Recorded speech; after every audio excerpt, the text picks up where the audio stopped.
Good afternoon. Welcome to another News and Focus podcast. We've got a very short article here entitled Study Finds Pornography Destroying a Generation of Youth. According to police reports over the past 3 years, a new study finds over 5,000 offenses of under 18-year-olds commit child sexual abuse. The findings received from probation inspectors in February of 2013 found police, social workers, and teachers were missing the warning signs that a child may sexually offend.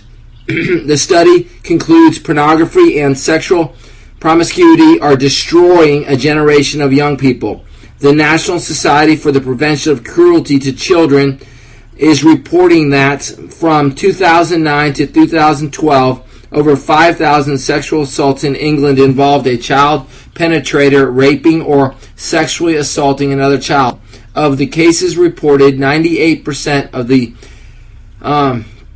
perpetrators were boys, 20% of the victims were family members, and 1/3 of the victims were a family friend. So 98% of the perpetrators were boys, 20% of the victims were another family member, and 1/3 were a friend of a family member.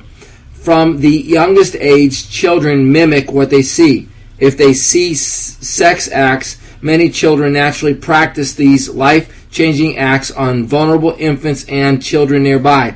The offending children are ordinarily not aiming to do harm, but rather to act grown-up as they practice the fascinating, toxic stimuli adult society has cold-heartedly loosed into their developmental environment, says Judith, visiting professor of Liberty School of Law. We are allowing the cannibalization of our children, said Reisman. Thanks to the latest advances in neuroscience, we now know that pornographic visual images imprint and alter the brain, triggering an instant, involuntary, but lasting biochemical memory trail. And once new neurological pathways are established, they are difficult or impossible to delete.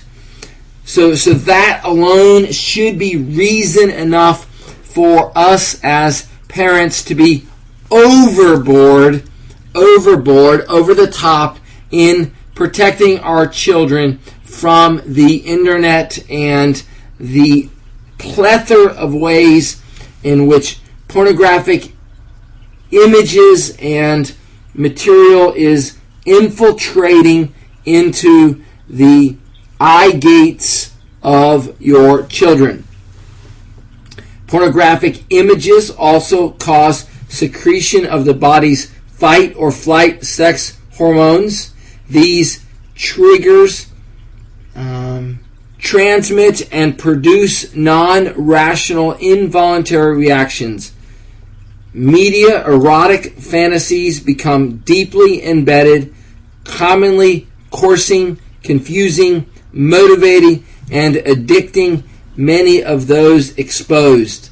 This scientifically documented neurochemical imprinting affects children and teens especially deeply. Their still developing brains process emotions differently, with significantly less rationality and cognition than the adult brain, Reisman continued. The mainstreaming of pornography since the 1950s directly coincides with the unprecedented explosion in sexual disease and a huge exponential increase in new types of pornographic copycat sex crimes by and to juveniles and adults. Such facts should inform the legal arguments about free speech versus pornography in public and even private venues, Reisman concluded. Well, once again, another solid reason to protect your children from the nastiness.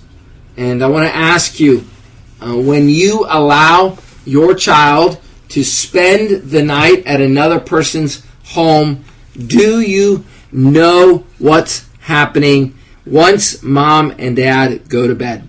Do you know that? Do you know what they're doing? Are you confident in the home that you're allowing your child to spend in, that there is filters and gates and protections in place?